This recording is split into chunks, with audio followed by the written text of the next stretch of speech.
November 19th, 1941, 400 miles west of Ireland, North Atlantic. The ice coating the deck of the SS Silver Ash cracks beneath Third Officer William Hendry's boots as he scans the black water. Dawn won't break for another 2 hours, but he doesn't need daylight to know they're dying out here. 37 merchant ships left Halifax 9 days ago in convoy HX 159. 29 remain. A flash erupts 300 yards to starboard. The Empire Pelican, a 5,000-ton freighter loaded with wheat and steel, lifts out of the water as a German torpedo detonates beneath her keel. Hendry grabs the rail as the shockwave rolls through the convoy. He counts 1, 2, 3, and the Pelican's boilers explode. Burning oil spreads across the swells. U-boat, bearing 350. The lookout's voice cracks over the wind. Hendry knows the protocol. The 4 escort destroyers will break formation and hunt the submarine with depth charges, and the convoy will scatter into the darkness. Some ships will survive. Most won't. Even if they make it to Liverpool, Britain is losing this war of arithmetic. The numbers don't lie. German U-boats are sinking 600,000 tons of Allied shipping every month. British shipyards can replace maybe 200,000 tons in that same time. Traditional construction methods, teams of riveters hammering steel plates together over 8 months, can't match the pace of destruction. At this rate, Britain will be starved into surrender by summer 1942. Captain Morrison emerges from the bridge, salt spray frozen in his beard. He's made this run 14 times. 5 ships under his command have been torpedoed. "We'll zigzag at dawn," he tells Hendry. "Pray the escort finds that bastard before he finds us." But prayer won't be enough. As the Empire Pelican slips beneath the waves, taking 47 crew and 8,000 tons of desperately needed cargo, the mathematics of defeat are absolute. Britain needs 10 million tons of supplies annually to continue fighting. The U-boats are ensuring those supplies never arrive. In London, Winston Churchill receives the convoy loss reports in his war rooms beneath Whitehall. He stares at the wall maps showing red pins where ships have been sunk. The pins are everywhere. "The only thing that ever really frightened me during the war was the U-boat peril," he'll write later. Right now, in November 1941, that peril is winning. 3,000 miles away, in Washington, D.C., the British Supply Council is presenting equally grim numbers to American maritime officials. Even with Lend-Lease aid, even with American neutrality ending, Britain cannot survive without a dramatic increase in merchant shipping. Traditional construction is too slow. The Germans sink ships faster than riveters can build them. "We need a miracle," the British representative says. Or we need someone who doesn't know miracles are impossible. They're about to meet him. On the West Coast, a construction magnate named Henry J. Kaiser is studying blueprints that shouldn't work. The design is deliberately simple. A 441-foot cargo vessel powered by a single shaft, capable of 11 knots, with a deadweight capacity of 10,500 tons. The British call it the Ocean Class. Kaiser calls it survival. But the revolutionary part isn't the design. It's how he plans to build it. Not with rivets, hammered individually by skilled workers over months. With welds, continuous seams of molten steel, joined by semi-skilled workers with portable equipment, assembled from prefabricated sections like a child's building blocks. Every shipbuilder Kaiser consults tells him it won't work. Welded hulls will be weak. Catastrophic failures are inevitable. You can't mass-produce ships like automobiles. Kaiser, who has never built a ship in his life, doesn't believe and can't. He's about to prove them wrong. December 1941, Richmond, California. The mudflats south of San Francisco Bay have been empty for 10,000 years. Now, in the space of 6 weeks, Henry Kaiser is turning them into the largest shipyard in human history. 7 assembly lines. Each one is designed to produce a complete 10,000-ton cargo vessel every week. The traditional shipbuilders call it fantasy. Todd Shipyards in Seattle has been building vessels for 40 years. Their fastest construction time is 8 months per ship, using teams of master riveters who learned their trade over decades. Kaiser is promising 42 days, using welders he'll train in 2 weeks. "It's not shipbuilding," says Admiral Emery Land, head of the U.S. Compling Maritime Commission, standing in the mud of what will become Richmond Shipyard No. 2. "It's an assembly line with a hull attached." "Exactly," Kaiser replies. He's 59 years old, built like a construction foreman because he was one, and he's grinning. We built Hoover Dam using the same principle. Prefabricated sections. Continuous workflow, round-the-clock shifts. Why should ships be different? Because dams don't sink when your welds fail. Kaiser points to the blueprint spread across a makeshift table. Traditional riveting means 2 workers per rivet gun. Thousands of rivets per ship, each one hammered individually. A good team does maybe 200 rivets per day. Our design has 300,000 rivets worth of connection points. He taps the paper. With welding, one worker with an arc welder can complete the same structural strength in 1/10 the time. The math isn't complicated. What is complicated is finding workers who can weld. December 7th changes everything. Pearl Harbor brings America into the war, and Kaiser's impossible project becomes survival itself. The Maritime Commission approves construction of 200 EC-2SC-1 type cargo ships, the British Ocean-class design, now dubbed the Liberty Ship, after FDR declares, America will build a bridge of ships to ensure Liberty's survival. 200 ships is the initial order. Kaiser knows it won't be enough. He's already planning for thousands. By January 1942, the first workers arrive at Richmond. Mary Maupin is among them. She's 23, worked in a department store in Oakland until last month, and she's never held a welding torch in her life. Neither have the 2,000 other women boarding the buses to Richmond each morning. The training facility is a warehouse with ventilation fans and 50 welding stations. The instructor, Jack Morrison, is a Bethlehem Steel veteran who thinks this entire operation is insanity. Welding is a skilled trade, he tells the assembled class on their first day. It takes years to master. You have 2 weeks. He shows them the equipment, the electrode holder, the ground clamp, and the protective hood. Arc welding uses electricity to create temperatures over 6,000 degrees Fahrenheit. You're melting steel and fusing it together. If your bead is too cold, the weld is weak. Too hot, and you burn through the plate. Either way, men die at sea when your section fails. Mary Maupin stares at the welding hood in her hands. Her brother is in the Navy. Somewhere in the Pacific on a ship that needs supplies, she's going to help carry them. She puts on the hood. Morrison continues. The Liberty ship design uses approximately 30 miles of welding seams. Vertical welds, horizontal welds, overhead welds. You'll work in confined spaces, in all weather, on scaffolding 30 feet above the ground. He pauses. Anyone want to quit? No one moves. Good. Let's see if you can light an arc without blinding yourselves. The next 2 weeks are brutal. Mary's arms ache from holding the torch steady. Her hands blister inside the heavy gloves. She practices on scrap plate until the instructor approves her vertical bead, then her overhead technique, then her ability to weld in the flat position without creating porosity that will weaken the joint. Some trainees wash out. Most don't. By the end of January, Richmond Shipyard has 4,000 qualified welders. By March, they'll have 12,000. Women comprise 40% of the workforce. Wendy the welder, joining Rosie the riveter in the propaganda posters, though Mary and her colleagues aren't thinking about posters. They're thinking about the U-boats. The British convoy reports arrive daily in the shipyard office. February 1942, 63 ships sunk. March, 73 ships. April, 74. The Germans are calling it the second happy time. U-boats operating off the American East Coast, sinking tankers so close to shore that people watch from the beaches.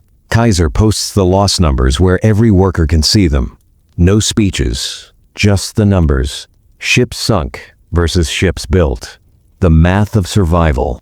On March 27th, 1942, the keel is laid for Hull, number 440, the first Liberty ship to be constructed at Richmond Shipyard. Number 2, the traditional shipbuilding ceremony involves champagne and dignitaries. Kaiser's version involves a crane lowering a 70-ton prefabricated keel section into position, while 3 shifts of workers wait with welding torches. The old method would build a ship from the keel up, plate by plate, rib by rib, a continuous process taking months. Kaiser's method looks like madness. Across the sprawling yard, massive prefabricated sections are taking shape. Bow sections, stern sections, entire deck houses built on the ground, complete with wiring and piping, ready to be lifted into place by the 350-ton gantry cranes. Traditional shipbuilders are still calling it impossible when Hull 440 slides down the ways 45 days later. They christen her SS Patrick Henry. She's ugly, a flat-sided, slab-hulled cargo vessel, with none of the elegant lines that define proper ships. FDR calls Liberty ships dreadful-looking objects. British sailors call them ugly ducklings. But she floats, and she carries 10,500 tons of cargo. And most importantly, she took 45 days to build instead of 230. Kaiser studies the construction logs. 45 days is good. It's not good enough. The U-boat sank 96 ships in May. Kaiser needs to build ships faster than the Germans can sink them. He needs a construction time that will make the world believe America can win this war of production. He needs a record that will break everyone's understanding of what's possible. In November 1942, he's going to set it. June 1942, Richmond Shipyard, Number 2, California. The day shift begins at 6 a.m., and Mary Maupin is already sweating inside her leathers by 6:15. Summer in the Bay Area means working in 90-degree heat, while dressed for Arctic conditions, heavy canvas jacket, thick gloves, and a welding hood that turns her field of vision into a small rectangle of darkness pierced by the blue-white glare of the arc. She's on Section 47, a double-bottom section of Hull 527, the SS John Muir. The section is 40 feet long, prefabricated on the ground with the interior framework already installed. Her job is to weld the longitudinal stiffeners to the outer hull plating. 32 welds, each one needing to meet the inspector's standards, or it gets chipped out and redone. The welder next to her is Robert Chen, who immigrated from Guangdong 5 years ago and was washing dishes in a Chinatown restaurant until February. 2 stations down is James Tucker, a sharecropper's son from Mississippi who rode the rails west looking for work. The woman on the overhead scaffold is Sarah Kowalski, whose husband is in the Army Air Corps, flying B-17 seconds out of England. None of them were shipbuilders 6 months ago. Now they're building the vessels that will determine whether Britain survives. Overhead weld, Section 47. Position Charlie. The inspector's voice cuts through the metallic hammering that never stops. Mary climbs the scaffold, positions herself beneath the hull plate, and flips down her hood. Overhead welding is the hardest fighting gravity. Molten metal wanting to drip onto your arm, and the electrode burning down faster than you'd like. She strikes the arc and begins the bead, moving steadily, keeping the puddle size consistent. The noise is overwhelming. Welding torches hissing, pneumatic hammers breaking through old welds, cranes moving sections with warning klaxons, foremen shouting instructions. And underlying everything, the constant bang, bang, bang of the few remaining riveters who handle specialty work that welding can't accomplish. But the riveters are disappearing. The numbers prove Kaiser's revolution. A rivet gang, 4 workers with a pneumatic hammer and bucking bar, completes approximately 200 rivets per 8-hour shift. Mary, working alone with her arc welder, completes the structural equivalent of 2,000 rivets in the same time. 1 worker, 10 times the output. It's the math of industrial warfare, and it's turning the tide. By July, Richmond Shipyard is launching a Liberty ship every 10 days. By August, every 8 days. The learning curve is steep, and brutal mistakes that would be caught in traditional construction sometimes slip through. On April 16th, the SS SO Baton Rouge breaks in half in calm seas off Cape Hatteras. Investigation reveals brittle fracture propagating from a welded joint. The shipbuilding traditionalists seize on the failure as proof that Kaiser's methods are fundamentally unsafe. Kaiser doesn't deny the problem. He fixes it. Engineers identify the issue: rapid cooling of welds in cold seawater, creating stress points, combined with sharp corners in the hull design that concentrate force. The solution involves redesigning corner joints, adding crack arresters, and modifying welding procedures. Within 3 weeks, every Liberty ship under construction incorporates the changes. The losses continue: structural failures, U-boat torpedoes, and storms in the North Atlantic that break ships apart. But the production rate is overwhelming the losses. In September 1942, American shipyards deliver 73 Liberty ships. The Germans sink 98 Allied vessels that month, but the math is finally shifting. For the first time since 1939, construction is approaching parity with destruction. Kaiser wants more than parity. He wants overwhelming superiority. On a cold morning in October, he walks through Richmond Shipyard No. 2 with his construction superintendent, Clay Bedford. They stop at Way 8, where Hull 440 successor, the SS Robert E. Peary, is being prepared for keel laying. How fast could we build her? Kaiser asks. Bedford has been expecting this question. He's been calculating it for weeks. The current average is 42 days from keel to launch. We could probably cut that to 35 if we preposition all the sections, run 3 full shifts with no gaps, and have inspectors embedded with each work crew. I'm thinking faster. How much faster? A week. Bedford stares at him. You mean 7 days from keel to launch? I mean, we announce we're going to set a record, invite the press, make it a national event, and show the world what American industry can do. Kaiser's grin is wolfish. The Germans think they're winning the tonnage war. The British are wondering if we can actually keep them supplied. Our own people need proof that we're going to win this thing. Henry, even with perfect conditions, can it be done? Bedford runs the numbers in his head. Prefabricate every single section in advance. Stage them in sequence. Have welding crews ready to move section to section without pause. Run 4 shifts instead of 3, with specialized teams for each phase. Pressure test and inspect components before assembly, rather than after. It would require perfect coordination, no mistakes, and luck with weather. Maybe, Bedford finally says. But if we fail publicly, if something goes wrong, then we'll have proven the skeptics right and set the program back 6 months. Kaiser nods. But if we succeed, we prove American workers can do the impossible. We prove Hitler made a fatal mistake when he declared war on our industrial capacity. We prove those boys dying in the Atlantic aren't dying for nothing. Bedford looks at Way 8, imagining the controlled chaos required. We'd need every advantage. The hull should be simple, standard design, no modifications. We'd need the best crews assigned specifically to this ship. And we'd need everyone to understand that this isn't about speed for speed's sake. It's about showing the world what we can do. So we can do it? We can try. Kaiser extends his hand. November 12th. Keel laying ceremony. We tell them we're building a ship in 7 days, and we invite every reporter in California to watch. They shake on it. Bedford immediately begins calculating the logistics. Across the yard, Mary Maupin and 10,000 other workers continue welding, unaware that they're about to attempt something that every shipbuilding expert in the world considers impossible. The SS Robert E. Peary is about to become the fastest ship ever built. But first, Kaiser needs to tell his workers what he's asking them to do, and more importantly, why it matters. That evening, the shipyard loudspeakers crackle to life during shift change. Kaiser's voice echoes across the ways. 3 months ago, we launched our first Liberty ship. Today, we're launching our 20th. Next month, we're going to build one in less time than it takes most companies to order the steel. Not because we want a record, but because every day we shave off construction time is another day Britain survives, another cargo of tanks and food and ammunition that reaches our boys overseas. The Navy tells me a Liberty ship properly loaded can carry 2,840 jeeps, or 440 light tanks, or enough food to feed an army division for a year. We're not just building ships, we're building victory. One weld at a time. Mary Maupin, walking toward the parking lot, stops to listen. Around her, thousands of workers stand silent in the gathering dusk. On November 12th, Kaiser continues, we're going to show the world what American workers can accomplish. We're going to build the Robert E. Peary faster than any ship in history. And we're going to do it because those U-boat commanders need to understand they can't sink ships faster than we can build them. Not anymore. The loudspeakers click off. For a moment, there's silence. Then someone starts clapping. Then someone else.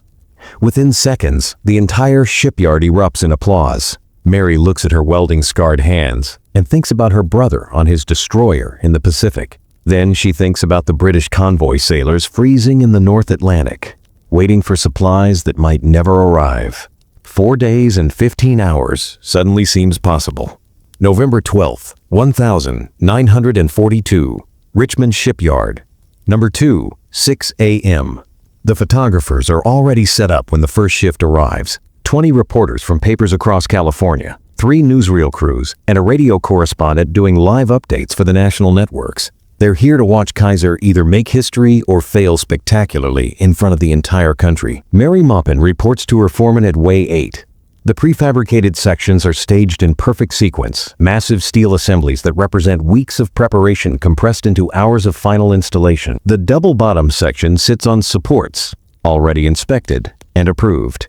The bow section waits on transporters, with all internal piping and wiring complete. The engine room assembly, a 140-ton unit containing the boilers, turbines, and reduction gears, is positioned on rails, ready to be lowered into place. "Listen up," Clay Bedford's voice carries across the way. He's standing on a platform where everyone can see him, and he looks like a man who hasn't slept in 3 days, which he hasn't. "We've got 505 workers assigned to this ship across 4 shifts. Every weld has been planned. Every section has been measured. But none of that matters if we don't work as one unit." He points to the massive scheduling board mounted beside the way. "You see your name, you see your station, and you see your time window.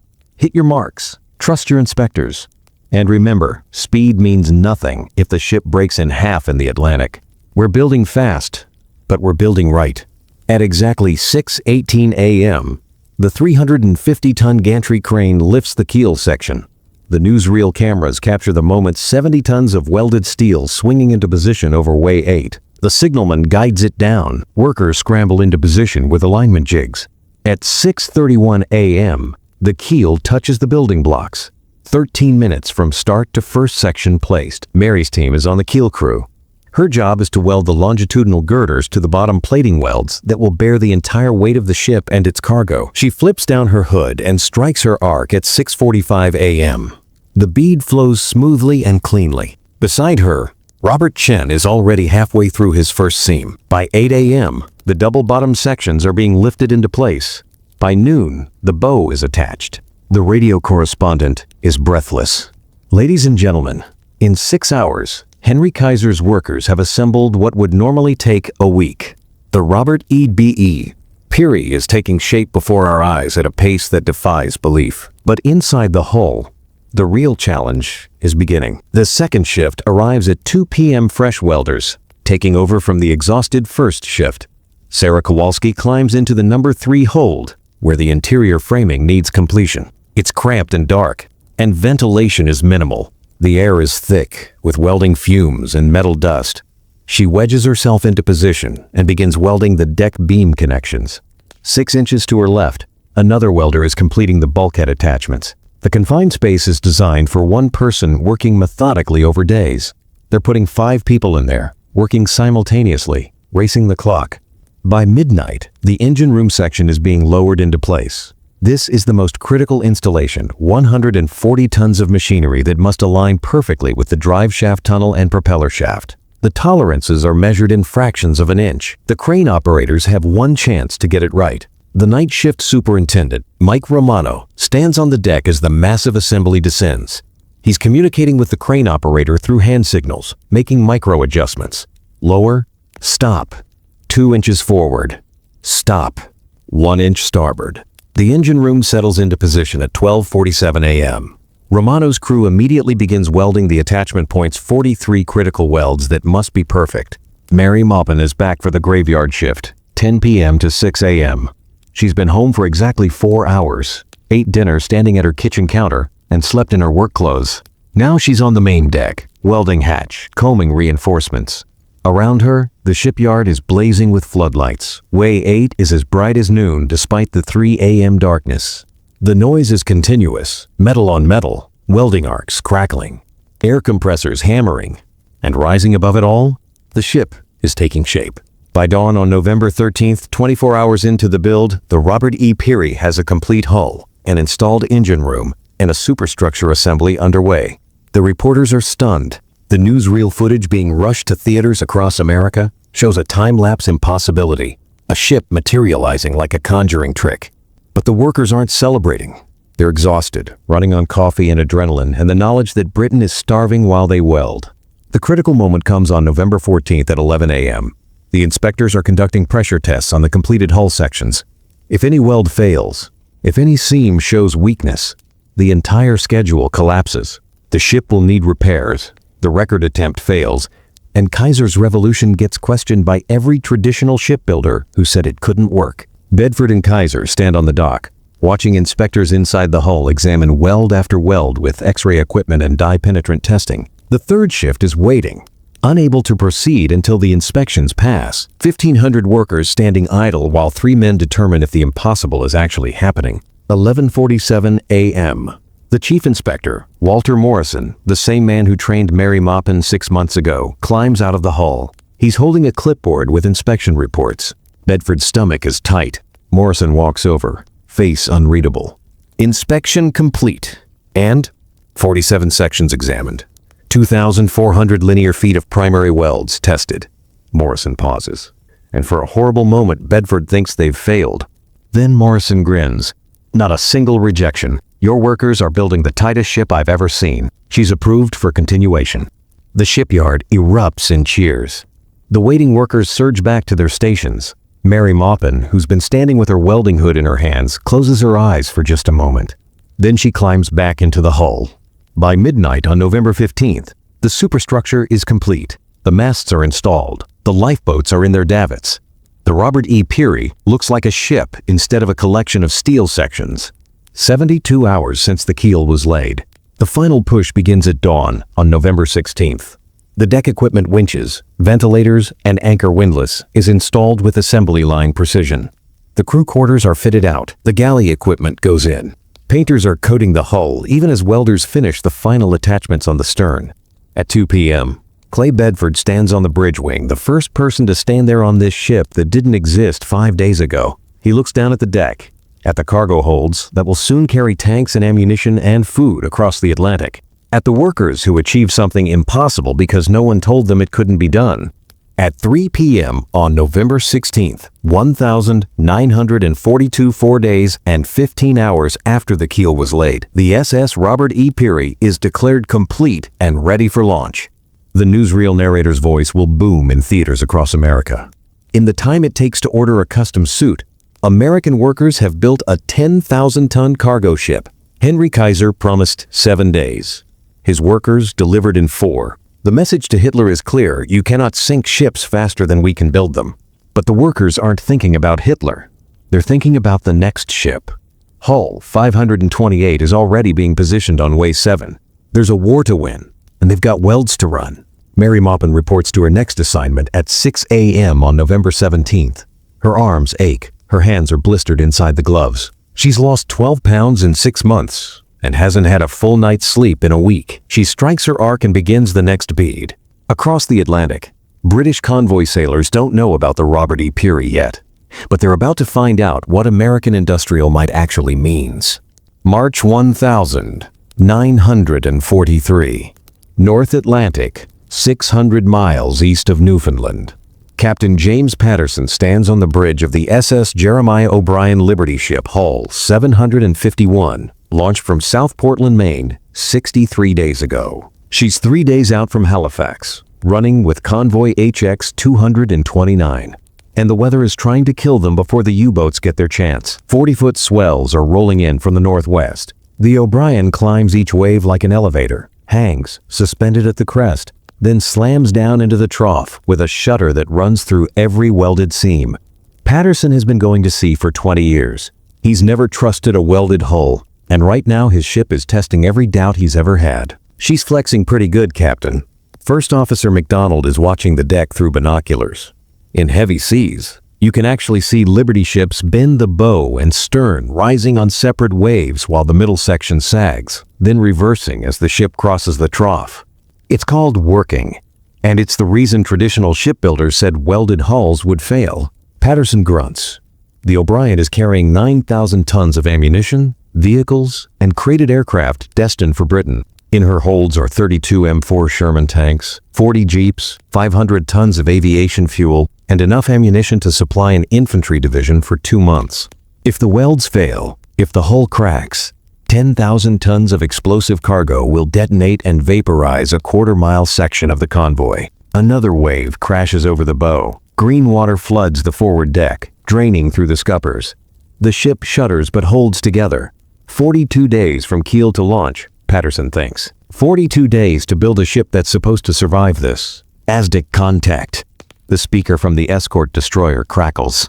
U-boat, bearing 270, range 3,000 yards. Here we go. Patterson hits the alarm. All hands, submarine alert! Damage control parties to stations! The convoy begins its evasive maneuvers. 40 merchant ships, scattering like startled fish. while 3 escort destroyers race toward the contact. The O'Brien turns hard to starboard, her rudder straining, and Patterson feels the hull flex again. Somewhere in the engine room, the welders who built this ship in 6 weeks are either heroes or murderers, depending on whether those seams hold.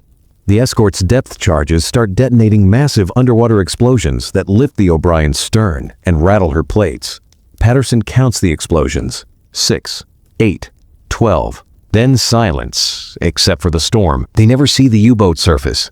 They never know if it's damaged or destroyed, or if it slipped away to hunt another target. All Patterson knows is that the O'Brien is still afloat, still holding together, still carrying her cargo toward Britain. 4 days later, they reach Liverpool. Patterson watches longshoremen unload his cargo, the tanks rolling down the ramps, the ammunition crates swinging ashore, and the aviation fuel being pumped into waiting trucks.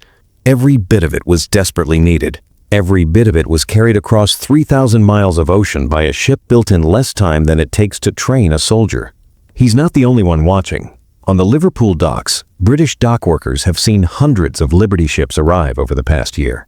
The early ones had problems: cracked welds, structural failures, and brittle fractures that split hulls in cold water. But by 1943, Kaiser's engineers had solved the major issues. The ships keep coming, keep carrying, keep surviving. A British stevedore approaches Patterson. "How old is she, Captain?" "2 months since launch." The stevedore whistles. "My brother's on a tanker built in 1936.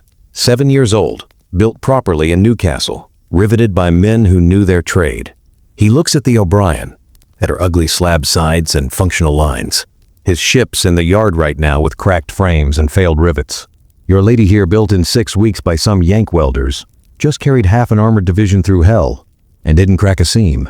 Makes a man wonder if the old ways are really better. Patterson doesn't answer. He's thinking about the young women and former farmhands in Richmond, Portland, and Baltimore shipyards, running arc welders 18 hours a day, building victory 1 bead at a time. By April 1943, the numbers tell the story. American shipyards are launching 3 Liberty ships every day. The U-boats are still dangerous. They'll sink 597 Allied ships in 1943, but they can't match the production rate. For every ship sunk, 2 more slide down the ways. The Germans are starting to realize what they're facing. Captain Lieutenant Hans Werner, commanding U-523, surfaces his submarine 400 miles west of Ireland after a frustrating patrol. In 8 days, he's encountered 5 convoys and sunk 3 ships. 50 years ago, that would be a victory. In 1943, it's a losing proposition. He climbs to the conning tower and scans the horizon. Empty ocean. But he knows what's out there. Convoys stretching from Canada to Britain. Hundreds of ships carrying millions of tons of supplies. His radio man brings the latest intelligence report. American shipyards produced 140 Liberty ships in March. The entire Kriegsmarine sank 96 Allied vessels in the same period. Werner does the math. Even with a 100% success rate impossible to achieve, the U-boats can't win the tonnage war. Not anymore. The Americans are building ships faster than Germany can manufacture torpedoes to sink them. "Take her down," Werner orders. "Set course for Lorient." He's going home.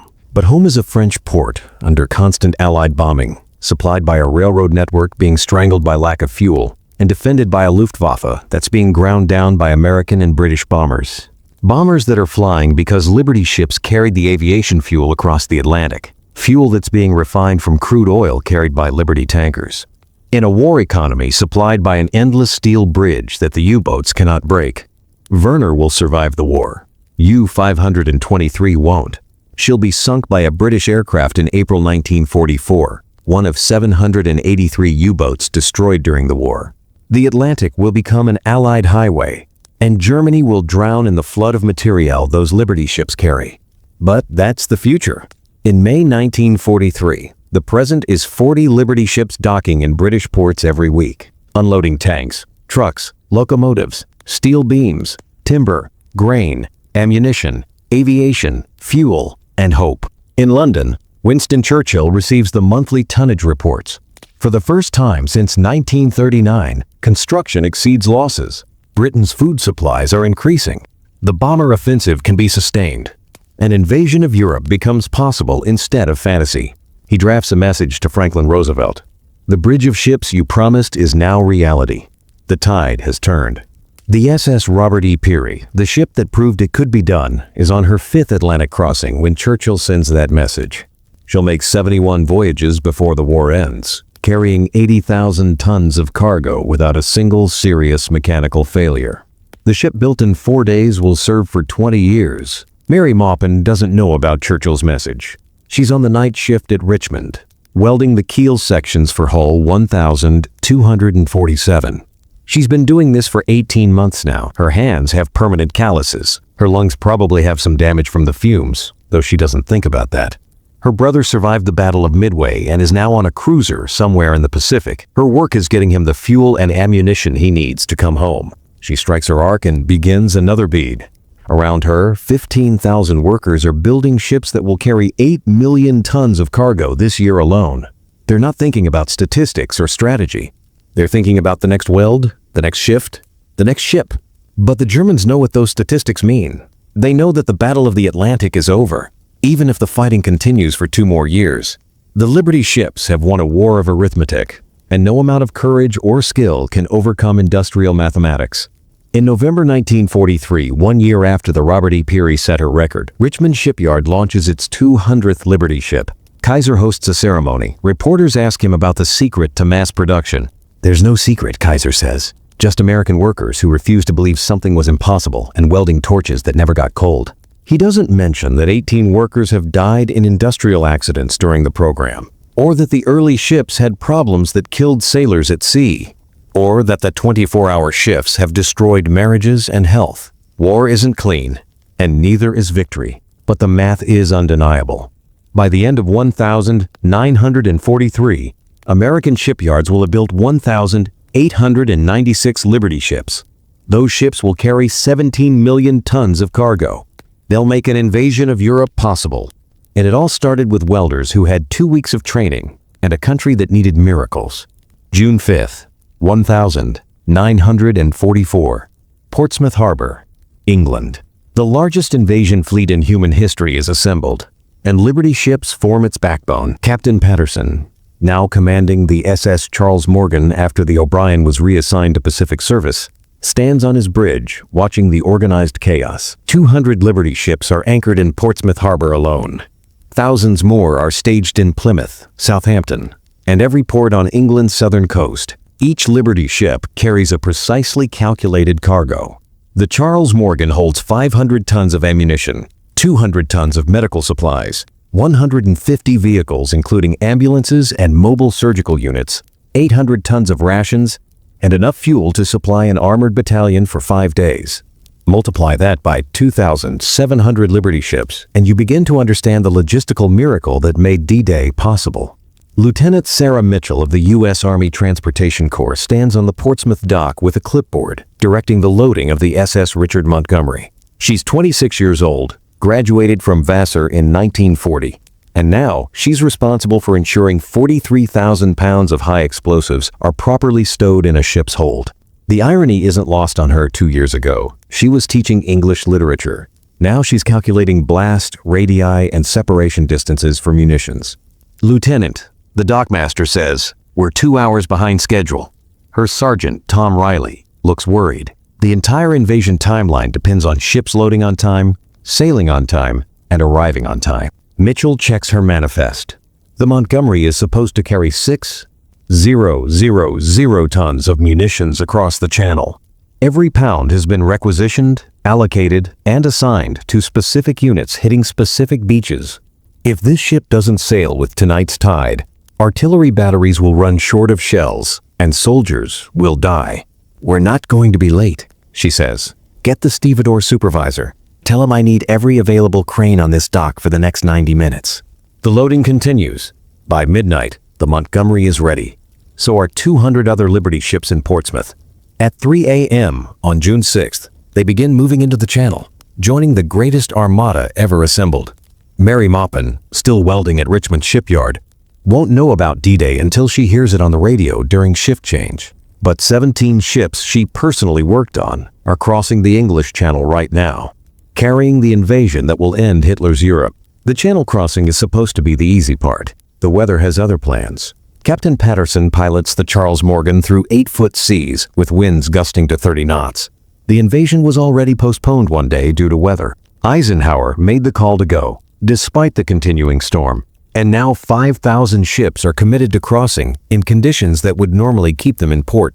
The Liberty ship's flat bottom and shallow draft designed for maximum cargo capacity make for terrible seakeeping. The Morgan wallows through the swells, rolling 20 degrees to each side. In the holds, cargo is shifting despite being lashed down. Patterson can hear it, the metallic scraping of trucks sliding against their chains, the ominous creaking of ammunition crates pressing against bulkheads. If we lose cargo restraints and that ammo breaks loose. McDonald, his first officer, doesn't finish the sentence. They both know what happens when 500 tons of high explosives shift suddenly in heavy seas. But the welds hold. The hull flexes, works through the waves, and stays together. 18 months ago, Patterson didn't trust welded construction. Now he's trusting it with his life and the success of the invasion. By dawn on June 6th, the Charles Morgan is off Omaha Beach. Patterson can hear the naval bombardment battleships and cruisers pounding German positions with 16-inch guns. The sound rolls across the water like continuous thunder. Closer to shore, landing craft are heading for the beaches, and the German artillery is responding. The Morgan drops anchor 3,000 yards offshore. Too shallow for U-boats, too far for most coastal artillery, and close enough to offload cargo into landing craft. The davits swing out, lowering cargo nets. Stevedore crews in the holds begin breaking down the carefully packed loads into landing craft-sized packages. Lieutenant Mitchell is on the Richard Montgomery, 3 ships over. She's supervising the transfer of artillery shells to an LCM, a landing craft mechanized that will carry them to shore. The shells are 105 millimeters, 48 rounds per pallet, and each pallet must be logged, verified, and properly secured before the LCM departs. An 88 millimeters German battery on the cliffs finds the range. The first shell lands 50 yards from the Montgomery, throwing up a column of water. The second shell is closer 30 yards. Mitchell's crew looks at her, waiting for orders. "Keep loading," she says. Her voice is steady even though her hands are shaking. "Those shells don't help anyone sitting in our hold." The third German shell hits an LST landing ship tank 200 yards away. The explosion is massive, throwing debris high into the air. But the Liberty ships keep unloading. The landing craft keep running to shore. The invasion timetable doesn't stop for German artillery. By nightfall on D-Day, the Liberty ships off the Normandy beaches have unloaded 20,000 tons of supplies. It's barely enough. The fighting is more intense than planned. Casualties are higher than expected, and ammunition expenditure is exceeding estimates. But it's enough to keep the beachhead alive. Over the next week, Liberty ships will deliver 100,000 tons of supplies to the invasion force. Enough ammunition to fight a dozen battles. Enough fuel to keep tanks moving. Enough rations to feed an army. And, most critically, enough of everything to ensure that the soldiers who landed on June 6th don't get pushed back into the sea. Captain Patterson watches the organized chaos from his bridge. Landing craft arriving empty, departing full. Cargo nets swinging loads from hold to deck. Cranes transferring vehicles. All of it enabled by a ship built in 6 weeks by welders who learned their trade in 2. On June 12th, a German bomber gets through the fighter cover. It's a Junkers 88, flying low over the water at dusk. Patterson sees it coming. Twin engines. Bomb bay doors open, making a run on the Liberty ship anchorage. "Take cover." He hits the alarm even though there's nowhere to go. The Charles Morgan has 300 tons of ammunition still aboard. A single bomb hit will vaporize everything within 500 yards. The bomber releases. Patterson watches the bomb fall, calculating trajectories automatically. It's going to miss, but not by much. The bomb hits water 70 feet from the Morgan's stern. The explosion lifts the ship, slamming Patterson against the bulkhead. The stern windows shatter. Shrapnel tears through the ship's plating. For 5 seconds, Patterson waits for the secondary explosion, the ammunition in the holds cooking off, the ship disintegrating. It doesn't come. The welds hold. The ammunition stays secure. The Charles Morgan is damaged, but afloat, still unloading cargo. 3 welders in Richmond built that stern section. Patterson doesn't know their names and will never know their names, but their work just saved his life and kept supplies flowing to Omaha Beach. By August 1944, the invasion is secure. Allied forces are breaking out of Normandy, racing across France, and behind them, stretched across the Channel and the Atlantic, is a supply line built on Liberty ships. The statistics are staggering. In June 1944 alone, Liberty ships carried 850,000 tons of cargo to Europe. Over the course of the war, they'll transport 75% of all military cargo shipped overseas, 29 million tons of supplies, 16 million troops, and the industrial might that crushes the Axis powers. Henry Kaiser stands on the Richmond dock in September 1944, watching hull 2147 slide down the ways. It's the 600th Liberty ship built at Richmond. The ceremony is brief, there's no time for celebration. Hull 2148 is already being positioned on the empty way. The war isn't over, and there are still supplies to carry. Kaiser receives a telegram from General Eisenhower. The Liberty ship program has contributed more to Allied victory than any other single industrial effort. The ships may be ugly, but they are magnificent. Mary Maupin reads about Eisenhower's message in the shipyard newsletter. She's been welding for 30 months now. She's built sections for 214 Liberty ships. She's never been on one, has never seen them at sea, and has only a vague understanding of what they do once they slide down the ways. But she reads about D-Day, about the liberation of Paris, and about Allied armies racing toward Germany. And she knows in a way that doesn't need explanation that every weld she's run matters. Every bead she's laid has carried something. Ammunition that won a battle. Fuel that kept a tank moving. Medicine that saved a life. Food that kept a soldier fighting. She reports to her next shift. Hull 2151 needs its keel sections welded. She flips down her hood and strikes her arc. By May 1945, Germany surrenders. By August, Japan follows. The war is over, and Liberty ships fill every port in the world. Some will continue service for decades. Others will be scrapped immediately. All of them will have earned their place in history. The final Liberty ship, the SS Albert M. Bow, is launched on the 26th of October 1945. She's numbered 2,710 inches, a program that was supposed to build 200 ships. She's the product of 194 million man-hours of labor. She represents the complete transformation of American shipbuilding from a craft industry to a mass production system. And she's the proof that Henry Kaiser was right. You can build ships like automobiles. You can train welders in 2 weeks. You can revolutionize an industry in the middle of a war. You can turn the impossible into routine. Most importantly, you can win a war with arithmetic. Build more ships than the enemy can sink. Carry more supplies than the enemy can stop. Sustain operations longer than the enemy can endure. It's not romantic.